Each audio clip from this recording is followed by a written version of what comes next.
الرحمن الرحيم الحمد لله وكفى وسلام على عباده الذين اصطفى أما بعد أعوذ بالله من الشيطان الرجيم بسم الله الرحمن الرحيم ويدعو الإنسان بالشر دعاءه بالخير وكان الإنسان عجولا وجعلنا الليل والنهار آيتين فمحونا آية الليل وجعلنا آية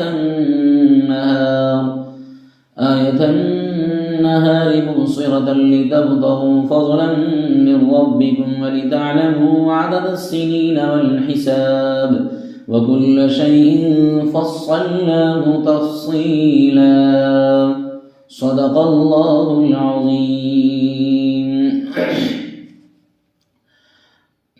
معزز سامعین، سورہ بنی اسرائیل کی یہ 2 آیتیں ہیں جو میں نے آپ کے سامنے تلاوت کی ہیں. ماقبل کی آیات سے ان آیتوں کا ربط پچھلی آیات میں اللہ تبارک و تعالیٰ نے یہ ارشاد فرمایا کہ جو لوگ آخرت پر یقین نہیں رکھتے اللہ تبارک و تعالیٰ ان کے لیے دردناک عذاب تیار کر رکھا ہے. گزشتہ آیت میں یہ بات سامنے آئی تھی کہ جو منکرین آخرت ہیں جب عذاب اور آخرت اور قیامت کا تذکرہ سنتے ہیں تو وہ یوں کہتے ہیں کہ اگر دردناک عذاب کی یہ خبر صحیح ہے تو اللہ تبارک و تعالی ہم پر آسمان سے پتھر کیوں نہیں برساتے یا کوئی اور دردناک عذاب کیوں نہیں بھیجتے. سورہ انفال میں یہ مضمون آیا تھا. گزشتہ آیت میں تو مطلق یہ مضمون تھا کہ جو آخرت کا یقین نہیں رکھتے ان کے لیے دردناک عذاب ہے اللہ تبارک و تعالی کی طرف سے. سورہ انفال میں یہ مضمون آیا تھا کہ جب وہ اس طرح کا عذاب کا تذکرہ سنتے تھے تو کفار مکہ یوں عرض کرتے تھے، اے نبی جی جب اللہ کا عذاب ہے بار بار آپ ہمیں اس کی اطلاع دیتے ہیں تو پھر کیوں نہیں ہمارے اوپر آسمان سے پتھر برسا جاتے، کیوں نہیں ہمارے اوپر کوئی اللہ کا دردناک عذاب آ جاتا. اور اگر یہ بات ہے کہ قیامت ہی میں سزا ملنی ہے تو پھر قیامت آ کیوں نہیں جاتی، اس کے آنے میں آخر دیر کیوں لگ رہی ہے. اللہ تبارک و تعالی ارشاد فرماتے ہیں وَيَدْعُ الْإِنسَانُ بِالشَّرِّ دُعَاءَهُ بِالْخَيْرِ وَكَانَ الْإِنسَانُ عَجُولًا. اور انسان برائی بھی اسی طرح مانگتا ہے جس طرح بھلائی مانگتا ہے، اور انسان بڑا جلد باز ہے. اللہ تبارک و تعالی فرماتے ہیں کہ دیکھیے انسان برائی اسی طرح مانگ رہا ہے جس طرح بھلائی کا مطالبہ کرتا ہے. اور پھر انسان کی فطرت اللہ تبارک و تعالی بیان کرتے ہیں کہ انسان بڑا جلد باز ہے. یعنی انسان کا یہ عجیب حال ہے کہ وہ برائی بھی اسی شوق سے مانگتا ہے جس شوق سے بھلائی مانگتا ہے. آخر یہ کیوں، کیا وجہ ہے؟ بات دراصل یہ ہے کہ اسے موت کے بعد کی زندگی کا یقین نہیں ہے. موت کے بعد کی زندگی کا اسے یقین ہی نہیں ہے، حالانکہ وہ زندگی برحق ہے. اللہ تبارک و تعالیٰ نے دنیا و آخرت کا جوڑا بنایا ہے بیعینی اسی طرح جس طرح اللہ تبارک و تعالیٰ نے رات دن کا جوڑا بنایا ہے. دونوں سے مل کر انسان کی ضرورتیں پوری ہوتی ہیں. اسی طرح دنیا و آخرت بھی ایک جوڑا ہے، ایک کے مقصد کی تکمیل دوسرے کے ذریعے سے ہوتی ہے. ارشاد ہے اللہ تبارک و تعالیٰ کا وَجَعَلْنَا اللَّيْلَ وَالنَّهَارَ آيَتَيْنِ فَمَحَوْنَا آيَةَ اللَّيْلِ وَجَعَلْنَا آيَةَ النَّهَارِ مُبْصِرَةً لِتَبْتَغُوا فَضْلًا مِّن رَّبِّكُمْ. اس میں اللہ تبارک و تعالیٰ نے یہی بات ارشاد فرمائی ہے. اللہ فرماتے ہیں اور ہم نے رات اور دن کو 2 نشانیاں بنایا، تو ہم نے رات کی نشانی کو تو دھندلا بنایا اور دن کی نشانی کو روشن بنایا. کیوں؟ تاکہ تم اپنے پروردگار کی روزی تلاش کرو اور تاکہ تم سالوں کی برسوں کی گنتی اور حساب جانو. اور ہم نے ہر چیز کو خوب کھول کر بیان کیا ہے. اللہ تبارک و تعالیٰ نے رات دن کا جو جوڑا بنایا ہے اس میں انسان کی بے شمار مصلحتیں ہیں.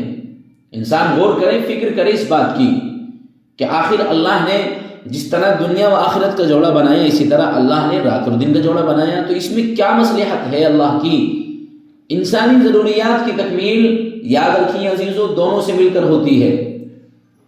آپ یوں سمجھیں اگر صرف رات ہوتی دن نہ ہوتا تو زندگی گزارنے میں طرح طرح کی مشکلات پیش آتی، لوگ ہمہ وقت اندھیروں میں جو ہے ادھر ادھر بھاگتے اور ٹامک ٹوئیاں کرتے پھرتے۔ اگر صرف دن ہوتا رات نہ ہوتی تو سکون نام کو بھی نصیب نہ ہوتا، انسان کا کماتے کماتے برا حال ہو جاتا۔ اسی طرح اللہ رب العزت والجلال نے دنیا اور آخرت کا جوڑا بنایا ہے، ایک مقاصد کی تکمیل دوسرے کے ذریعے ہوتی ہے۔ سمجھیں عزیزو، اگر صرف دنیا ہوتی آخرت نہ ہوتی تو نیکی اور بدی کا فرق کبھی ظاہر ہی نہ ہوتا۔ اگر دنیا ہوتی آخرت نہ ہوتی تو نیکی اور بدی کا فرق کبھی ظاہر نہیں ہوتا۔ جب انسان کے سامنے آگے کی کوئی منزل ہی نہیں ہے، آخرت ہے ہی نہیں انسان کے سامنے، تو پھر کیوں کر وہ نیکی کرے گا؟ وہ تو ہمیشہ بدی میں پڑا رہے گا، یا وہ نیکی کرے بدی کرے، اس کو کوئی مقصد نہیں ہوگا۔ پھر نیکار جو انسان ہیں، جو نیک کام کرنے والے ہیں اور بدکار ہیں، دونوں برابر ہو کر رہ جاتے ہیں۔ اگر صرف آخرت ہوتی دنیا نہ ہوتی تو جزا اور سزا کی بنیاد کیا مصلحت ہے؟ اگر صرف آخرت ہوتی دنیا نہ ہوتی تو جزا اور سزا کی جو بنیاد ہے پھر اس کی کیا بنیاد ہوتی؟ کچھ نہیں۔ جنت اور جہنم کی زندگی کی نامال کی بدلے ہوتی۔ غرض جس طرح صرف دن سے یا صرف رات سے انسان کی مصلحتیں پوری نہیں ہوتی، اسی طرح صرف دنیا سے یا صرف آخرت سے انسان کی زندگی کا مقصد مکمل نہیں ہوتا، بلکہ بامقصد زندگی کے لیے دنیا کے ساتھ آخرت کا جوڑا ضروری ہے۔ اسی کو اللہ تبارک و تعالیٰ نے اس میں ارشاد فرمایا۔ آیت کریمہ میں غور کرنے کا ایک پہلو یہ بھی ہے کہ لوگ کیلنڈر بنا کر جو وقت شمار کرتے ہیں، آخر وہ کس چیز کا انتظار کرتے ہیں، کس منزل کی طرف بڑھ رہے ہیں۔ مثلا آپ سمجھیں ایک ملازم دن گنتا ہے تو اس کا مطلب یہ ہے کہ وہ تنخواہ کا انتظار کر رہا ہے۔ ایک راہرو ہے، ایک مسافر ہے، راستے کی منزلیں اور کلومیٹر گنتا ہے، اس کا مطلب یہ ہے کہ وہ کسی جگہ پہنچنا چاہتا ہے۔ انسان اپنی زندگی کے جو ماہ و سال اور دن گنتا چلا جاتا ہے تو اس کا صاف مطلب یہ ہے کہ عزیزوں وہ موت کی طرف بڑھ رہا ہے۔ پس لوگ جو کیلنڈر بنا کر دنیا کی عمر گنتے ہیں تو کیا وہ دنیا کی موت کا انتظار نہیں کر رہے ہیں؟ اگر دنیا کی زندگی دائمی ہوتی تو نہ کیلنڈر بنانے کی ضرورت تھی، نہ سالوں کی گنتی کرنے کی ضرورت تھی۔ آخرت میں یہ سب چیزیں نہیں ہوں گی کیونکہ وہ ابدی زندگی ہے۔ فائدہ دیکھیے آیا سے کیا ہے۔ سورہ یونس میں ایک مضمون آیا تھا جو قمری نظام کا مضمون تھا، یعنی چاند کا نظام اللہ تبارک و تعالیٰ نے بیان فرمایا تھا۔ اس آیت میں جو ہے شمسی نظام ہے، سورج کے نظام کو اللہ بیان فرماتے ہیں، اور دونوں ہی سے کیلنڈر بنتے ہیں۔ بیشتر احکام شرعیہ میں مثلا مہینہ ہے، سال کی تعین ہے، حج ہے اور رمضان کے اوقات کی تعین ہے، اس میں قمری کیلنڈر کا اعتبار ہے کیونکہ یہ حساب بہت آسان ہے، اس کا مدار چاند کی رویت پر ہے جسے ہر شخص بسہولت ضبط کرتا ہے، اور اسی طرح ہر موسم میں حج اور رمضان آ سکتے ہیں۔ اور بعض معمولی حسابات مثلا روزوں کی ابتدا اور انتہا ہے، صبح صادق کو غروب آفتاب ہے، اور نمازوں کے اوقات سورج کی روشنی سے متعلق ہیں، کیونکہ سورج کے طلوع اور غروب اور رفتار کا اندازہ ہر شخص آسانی سے کر سکتا ہے۔ مگر جو شمسی کیلنڈر کا احکام شرعیہ میں اعتبار نہیں ہے کیونکہ وہ دقیق اور بہت قیمتی حساب پر مبنی ہے۔ تو یہ ایک فائدہ تھا جو میں نے آپ کے سامنے رکھا ہے، بس انسان سمجھے کہ ہم ایک ایک دن گن رہے ہیں، آخرت کی طرف پہنچ رہے ہیں اور قبر کی منزل کے قریب ہو رہے ہیں۔ انسان اپنی زندگی کو سنوارے اور اپنی زندگی میں صحیح باتیں لے کر آئے تاکہ انسان صحیح طور پر اللہ کو راضی کرنے والے اعمال کر سکے۔ اب ان آیات کا آپ ایک مرتبہ ترجمہ سن لیجیے۔ وَيَدْعُ الْإِنسَانُ بِالشَّرِّ دُعَاءَهُ بِالْخَيْرِ وَكَانَ الْإِنسَانُ عَجُولًا۔ اور بعض انسان جیسے کفار ہیں برائی یعنی عذاب کی ایسی دعا کرتا ہے جس طرح بھلائی کی دعا کی جاتی ہے، اور انسان کچھ طبعاً جلد باز ہوتا ہے، انسان کی فطرت ہے۔ اللہ فرماتے ہیں اور مانگتا ہے آدمی برائی جیسے مانگتا ہے بھلائی، اور ہے بھی انسان جلد باز۔ بعض مفسرین فرماتے ہیں کہ اس آیت کے خاص واقعے کے متعلق قرار دیتے ہیں. وہ فرماتے ہیں کہ نضر بن حارث نے اسلام کی مخالفت میں ایک مرتبہ یہ دعا گڑا لی. اس کے الفاظ عربی کے، اس کا ترجمہ یہ ہے کہ یا اللہ، اگر آپ کے نزدیک اسلام ہی حق ہے تو ہم پر آسمان سے پتھر برسا دے یا کوئی اور دردناک عذاب بھیج دے.